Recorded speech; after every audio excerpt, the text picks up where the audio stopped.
ये अनमोल ज्ञान जगत गुरु तत्वदर्शी संत रामपाल जी महाराज के सत्संगों का अंश मात्र है। संपूर्ण आध्यात्मिक ज्ञान के लिए सुनिए संत रामपाल जी महाराज के मंगल प्रवचन। आप संत रामपाल जी महाराज जी के मंगल प्रवचन संत रामपाल जी महाराज एप्लीकेशन पर भी सुन सकते हैं तथा उनके द्वारा लिखी पुस्तकें भी डाउनलोड कर सकते हैं। आत्मा अपने पिता से जब से बिछुड़ी है, ये महा कष्ट उठा रही है। अभी पुण्यात्माओं, आप इस ज्ञान से पूर्ण रूप से परिचित नहीं हुए हो। जिसमें आपकी बुद्धि इतनी मैच्योर हो जाएगी कि आप प्रत्येक संकेत को समझने लग जाओगे, तब आप परमात्मा को अच्छी तरह जान जाओगे। अभी तो आप ऐसी स्थिति में हैं जैसे कोई बालक उठा कर किसी पेन को और कहता है, पिताजी ये क्या है? तो पिताजी कहता है कि बेटा ये पेन है। वो कहता है पिताजी कहता पेन है, या दादाजी जो भी जिससे वो पूछ रहा है, फिर कहता वो फिर बताता है ये पेन है। तो वो कहता कहता उसको रख के और चला जाता है। उसकी बुद्धि इतनी मैच्योर नहीं हुई है, इतनी विकसित नहीं हुई है, पिताजी ये बता क्या रहा है।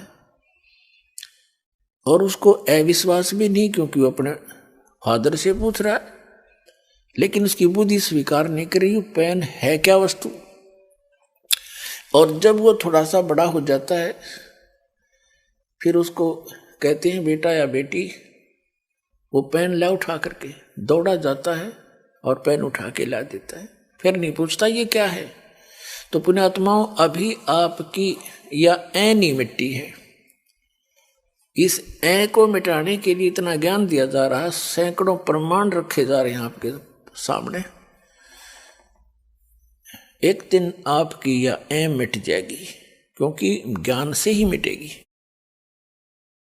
वो क्या ऐ है? जैसे हम कहते हैं परमात्मा कबीर साहब है, आप सभी स्वीकार करते हो क्योंकि प्रमाण गणे दे दिए।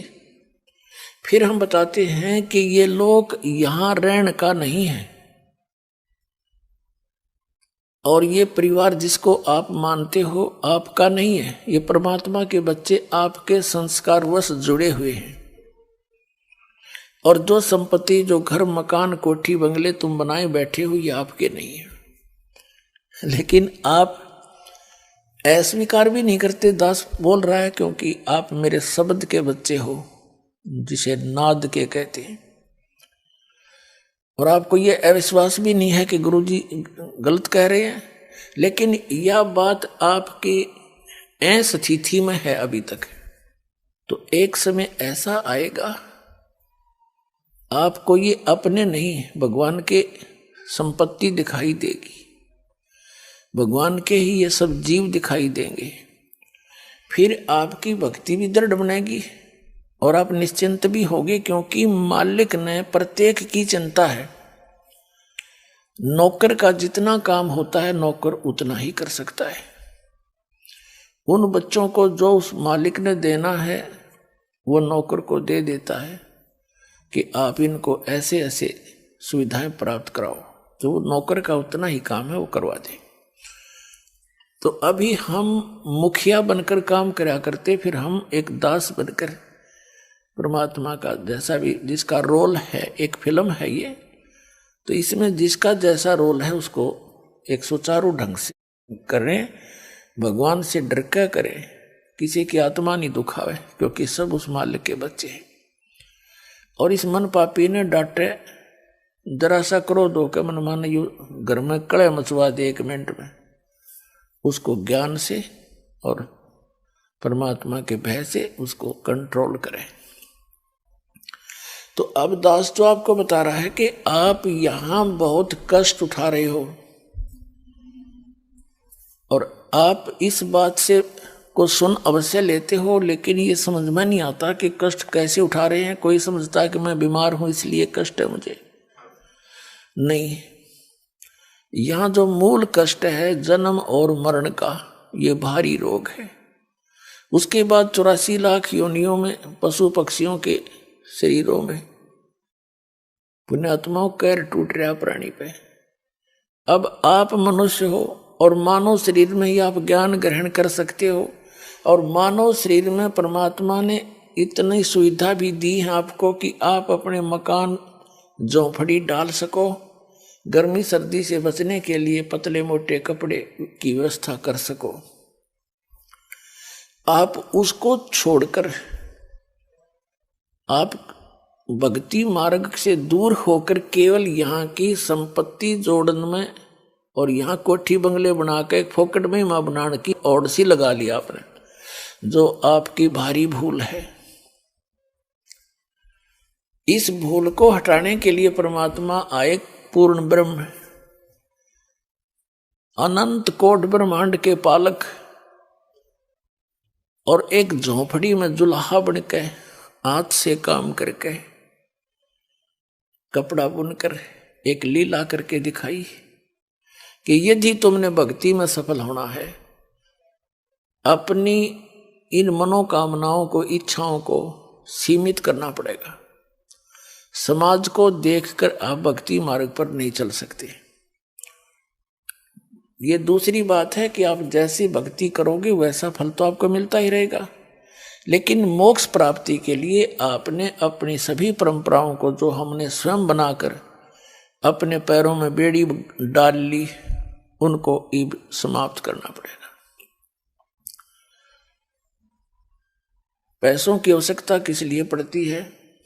बड़ी कोठी बनाकर महिमा हो जावे गांव में, नगर में कि बड़ी कोठी है उनकी, बड़ा पैसे वाला व्यक्ति है, बड़ी कार हो, चलिए तेरे संस्कार में होगी, ये तो हो ही जाएगी, और फिर हो जाती है मृत्यु। कोठी वाले की मृत्यु हो जाती है, कुत्ता बनकर उसी गली में बाहर बैठता है कीचड़ में, गर्मी और सर्दी में, ऊपर से वर्षा हो रही है, वो ठिठुर रहा है कोठी वाला बाहर बैठकर कोठी में। कोई अन्य ही प्राणी जो परमात्मा के बच्चे हैं वो भी निवास कर रहे हैं। कुछ दिनों में उनकी भी टिकट कटेगी, वो भी बाहर बैठेंगे गली में जो भक्ति नहीं करते। तो ये जो दुर्गति और भविष्य में होने वाले कष्ट आपका हरदम चित्त में रहने लग जाएंगे, फिर आप भक्ति कर सकते हो। ये जो दास आपको बता रहा है, क्योंकि सत्संग जो है एक ऐसा सामूहिक शिक्षा स्थल है जिसमें पहली कक्षा के बच्चों के लिए भी कुछ ज्ञान बताया जाता है, दूसरी के भी, तीसरी के भी, मैट्रिक वालों को, 10वीं कक्षा वालों को, बीए वालों को, एमए वालों को, यानी अंतिम पढ़ाई वालों को भी हिंट दिए जाते हैं। सामूहिक सत्संग के अंदर सबको ज्ञान दिया जाता है और आपको बताया जा रहा है कि आप यहाँ के वासी नहीं हो, आप सतलोक में रहा करते थे और वहां आपकी मृत्यु नहीं होती थी, वृद्धावस्था नहीं थी, कोई रोग शरीर में नहीं था। आज कोई वृद्धावस्था नहीं चाहता और सबकी होगी, पहले मर गया वो दूसरी बात है, और फिर बुढ़ापा भी, वृद्धावस्था भी होगी और मृत्यु भी डेफिनेट, और हम फिर भी आंख नीचे बैठे यहाँ पर। तो अभी तक तो हमें इसका विकल्प नहीं था, अब परमात्मा ने विकल्प बता दिया कि जब तक इस शरीर में रहो वो आपका मकान जो भी सीमित सा बना कर रखो, ज्यादा बड़े की आवश्यकता नहीं। जैसा भी आपके संस्कार में कोई बड़ा भी बन गया है तो कोई प्रॉब्लम नहीं है। यानी लोग दिखावा होड़ नहीं करे, एक दूसरे ने देख कर रीस नहीं करे इन बकवादों की। कोई विवाह करता है लड़की का, उसमें लोग दिखावा पता नहीं कितना ड्रामा करता है, पैंट बाजे बजवाता, ये बकवाद है सारी। पहले तो हम इनको सीमित करेंगे फिर भक्ति बनेगी। पुण्यात्माओं, आप जो दास ज्ञान दे रहा है ये किसी डूम बाट के गीत नहीं, किसी स्वार्थी व्यक्ति के द्वारा कोई नावल की कथा नहीं सुना रखी, खुद भगवान ने आकर के ये आपकी जो समस्याएं हैं ये खुद बताई हैं आकर के, और साथ में इसका समाधान बताया।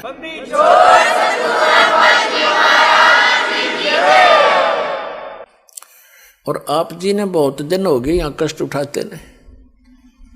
अब परमात्मा कबीर जी आपके पिता हैं, सभी हम सब के, और आपके दुख को देखकर वो स्वयं दुखी रहते हैं। आपने गलती अवश्य कर दी, और जैसे एक सेब खराब हो जाती है, सेब विक्रेता को वो सेब बहुत प्यारी होती है, उसको पता है कितनी कीमती है, लेकिन खराब होने के बाद उसके पास कोई विकल्प नहीं है, उसको बाहर फेंकना ही पड़ता है।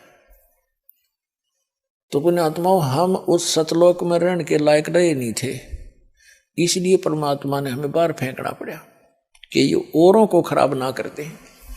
तो अब वो कितने दयालु हैं कि शायद इनकी बुद्धि ठिकाने आ गई हो, इतने कष्ट उठा करके अब मान जा मैं अब भी सीने के लगाकर सतलोक ले जाऊंगा अपने बच्चों को, वहां कभी दुख नहीं होगा, कभी मृत्यु नहीं होगी। तो इसके लिए बताते हैं, यहां जो परमात्मा स्वयं आए थे, एक झोपड़ी में रहा करते, घास फूस की छात बना के, लकड़ों के टांग के, और उसमें 120 वर्ष रहे और सारी सृष्टि का पालन करते थे। वो सारी सृष्टि के पालक हमें ये दिखाने के लिए कि यदि तुमने मोक्ष चाहिए, ये बकवाद छोड़नी पड़ेगी, समाज को नहीं देखना होगा, एक दास बनकर रहना होगा। वैसे तो भक्ति के लिए चाहे सेठ भी है, भक्ति वो भी कर सकता है, जैसे धर्मदास जी थे, लेकिन मर्यादा के अंदर रहकर ही भक्ति की उन्होंने। तो वो परमात्मा हमें इसलिए दिखाने आते हैं कि भाई तुम ऐसे विश्वास करके देखो जैसे परमात्मा ने एक रोल कराया। एक बिल्कुल निर्धन व्यक्ति, हैंड टू माउथ, कपड़ा जैसे रेजा कपड़ा बनाया करते थे, कपड़ा बन गया, बेच दिया। बेचना नहीं, कमाई उसकी जो मेहनताना मिलता था उसका, और जो मेहनताना उनको मिला उसमें से एक परिवार का भी पोषण किया।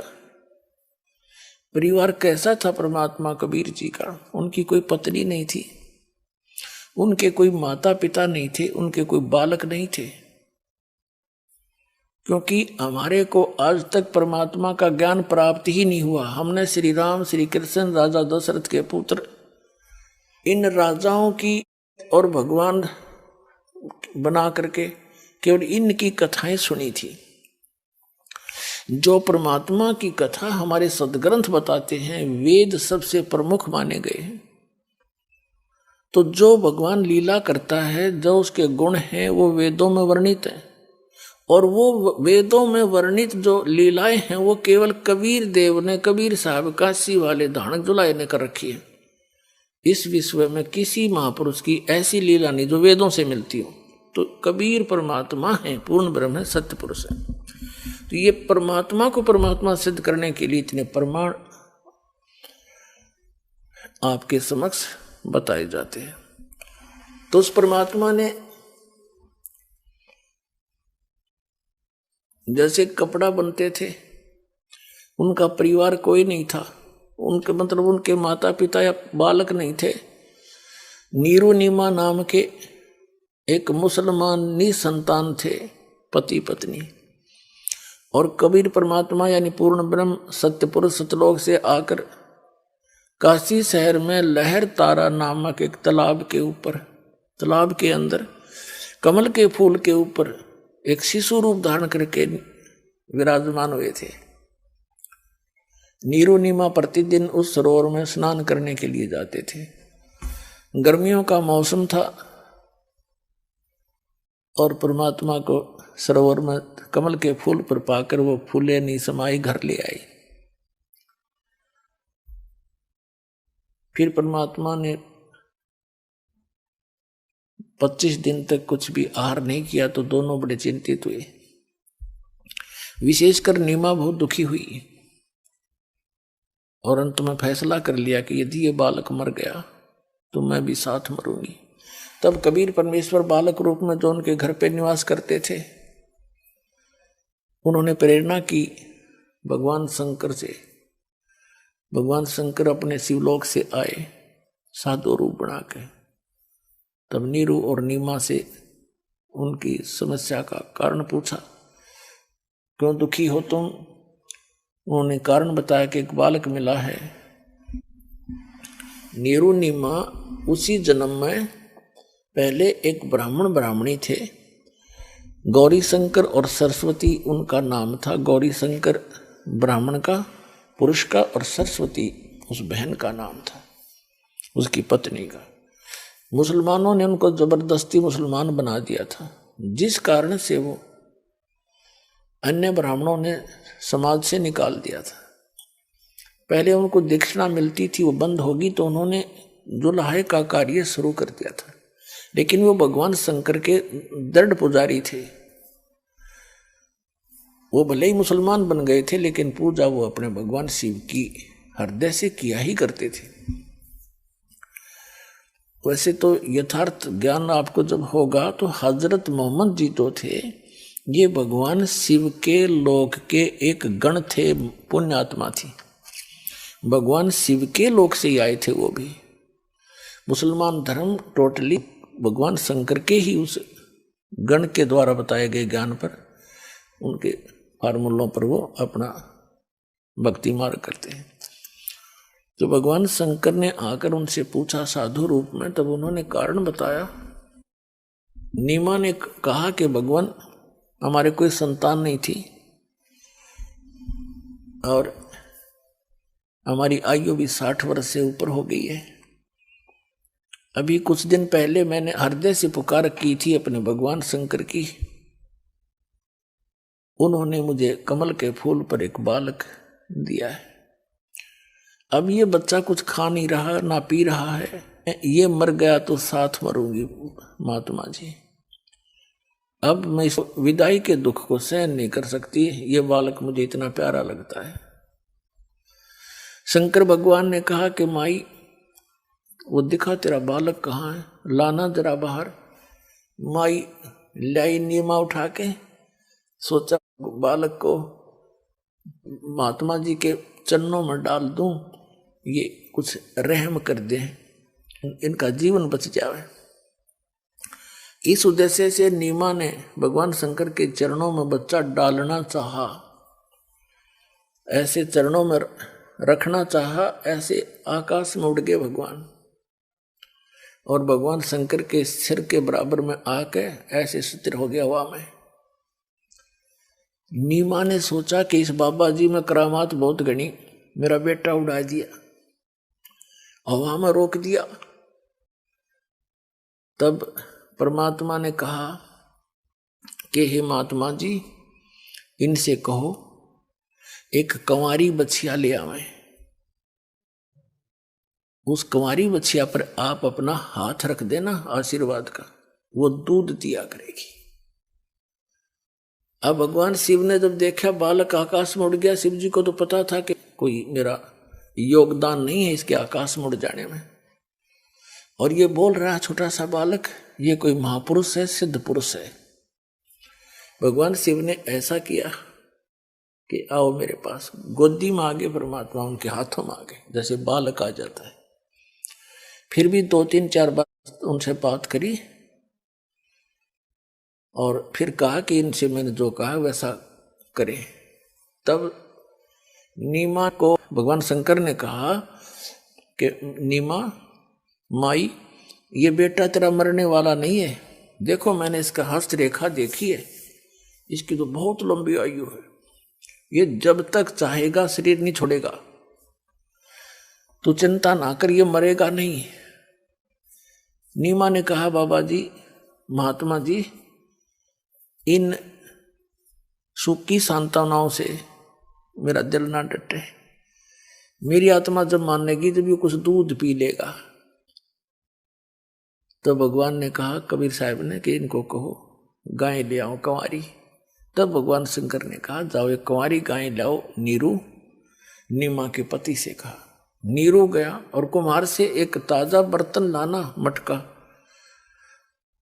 पात्र, छोटा घड़ा जिसमें दूध निकाला जाया करेगा।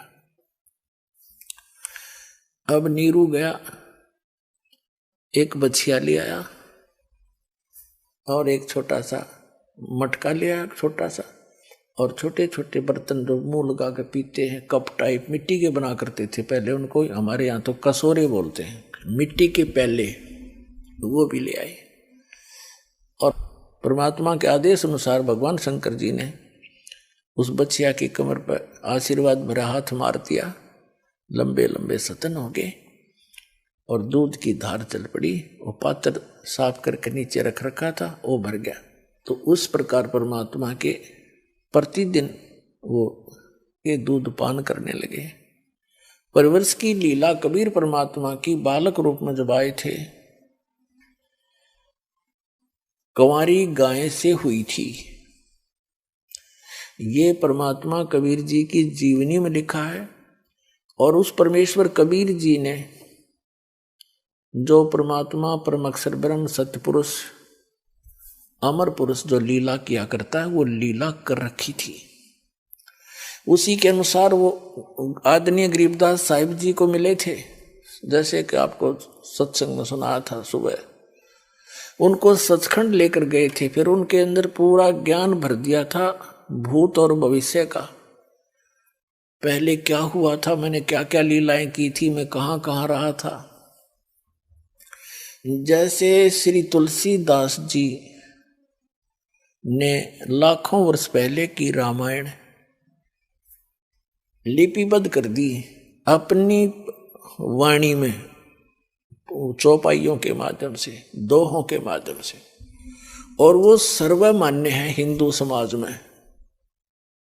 इसी प्रकार आदरणीय गरीबदास साहिब जी ने उस परम अक्षर ब्रह्म की लीला, कबीर परमेश्वर की लीला, उनके द्वारा प्राप्त दिव्य दृष्टि और दिव्य ज्ञान के आधार से अपनी अमृत वाणी में लिख रखी है, जो एज इट इज सर्वमान्य है। जो परमात्मा ने लीला की थी उनसे भी मिलती है, जो कबीर सागर में लिखी हुई है। और जैसे दिव्य दृष्टि जो होती है, इसकी क्षमता होती है, क्षमता, जैसे दूरबीन होती है, दूरबीन, उनकी क्षमता होती है। एक तो 1 किलोमीटर तक का दिखा दे, एक मनमाने आसमान में सैकड़ों किलोमीटर तक या दूर तक का देख सकती है। इसी प्रकार दिव्य दृष्टि और दिव्य ज्ञान की भी अपनी क्षमता हो। तो आदरणीय गरीबदास साहिब जी के पास जो दिव्य ज्ञान और दिव्य दृष्टि थी, वो श्री तुलसीदास जी के दिव्य ज्ञान और दिव्य दृष्टि से कहीं अधिक महत्वपूर्ण और ज्यादा शक्तिशाली थी, अधिक श्रेष्ठ थी। तो आदरणीय गरीबदास साहिब जी ने भी अपनी वाणी में प्रमाण दिया है। तो पुण्यात्माओं, सबसे पहले तो आपको परिचित कराते हैं कि क्या ये लीला कबीर साहब ने की। कंवारी गायों का दूध पिया बचपन में, वो कहाँ प्रमाण है, आपके रूबरू करते हैं पवित्र कबीर सागर के अंदर। पुण्यात्माओं, जब तक आप जी को ये विश्वास दृढ़ नहीं होगा कि हम जिस परमेश्वर की शरण में हैं वो कौन है और कितना लाभ दे सकता है, तो तब तक आप दृढ़ नहीं हो सकते।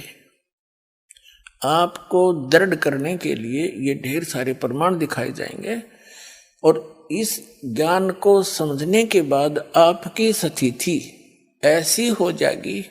कबीर साहब ने बताया है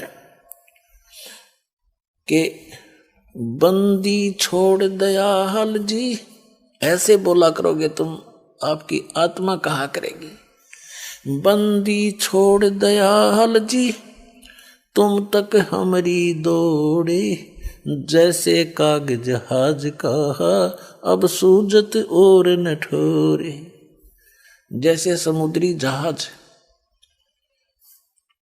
के ऊपर कौवा बैठकर चला जाता था और सामने बैठ जाता, वो खाना खाने के अगे रोटी खाएंगे मुझे भी डाल लेंगे।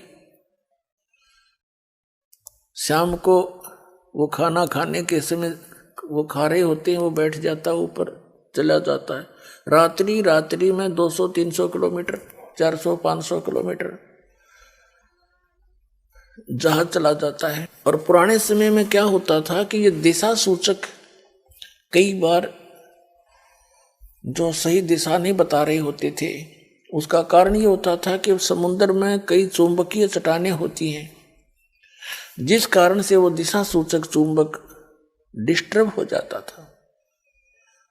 तो जहाज के जो चालक होते थे वो सुबह अपने दिशा सूचक यंत्र को चेक करने के लिए जो कौवा जहाज पर बैठा होता है उसको विवश कर देते थे, डड़े मार मार कर उड़ने के लिए। बहुत पुराने समय की बात है। और कौवे के अंदर एक विशेषता दी है परमात्मा ने कि वो उस दिशा को कभी नहीं भूलता जिस दिशा से वो चला था, पूर्व से चला था या पश्चिम से चला था या दक्षिण से चला था। तो कौवा उड़कर उसी दिशा को बैक होने की चेष्टा करता है जिस दिशा से वो चले थे, एग्जैक्ट। तो उधर से कौवे की जो दिशा देख करके अपनी दिशा को वो चालक अपने यंत्र को चेक कर लेते थे और अपनी दिशा से भी वो कन्फर्म हो जाते थे कि हम सही जा रहे हैं, नहीं तो ठीक कर लेते थे। अब कौवा 150-200 फुट तक दौड़ता है, उड़ जाता है वापस आने के लिए कि वहां से पत्थर उत्थर मार दिए उसके।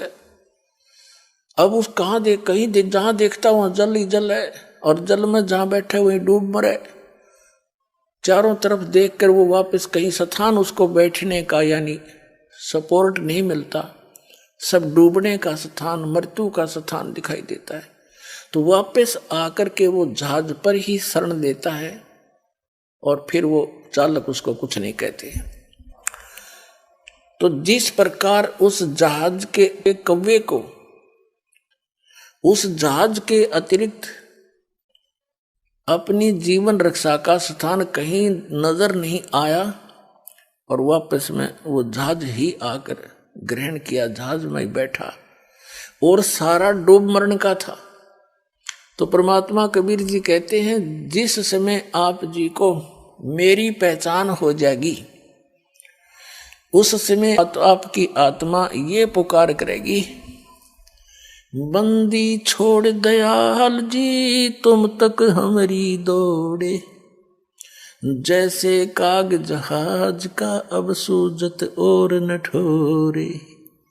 और ठिकाना पृथ्वी पर आपने दिखाई नहीं देगा इस सतलोक आश्रम पर वाला के अतिरिक्त। ऐसी स्थिति कर दूंगा आपकी।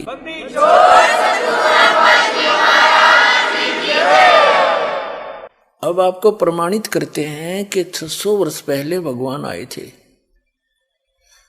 अपने पिता आए थे, और हम अपने पिता को पहचान नहीं सके और हम इन काल के अवतारों को अपने मालिक मान के इनके लिपटे रहे। ये आप दुखी, ये आप जन्म मृत्यु के अंदर। तो जब ये स्वयं ही जन्म मृत्यु के अंदर हैं तो हमारी रक्षा क्या करेंगे? तो ये ज्ञान नहीं था हमें, तो ये ज्ञान अब परमात्मा ने कंप्लीट दिया अपने को।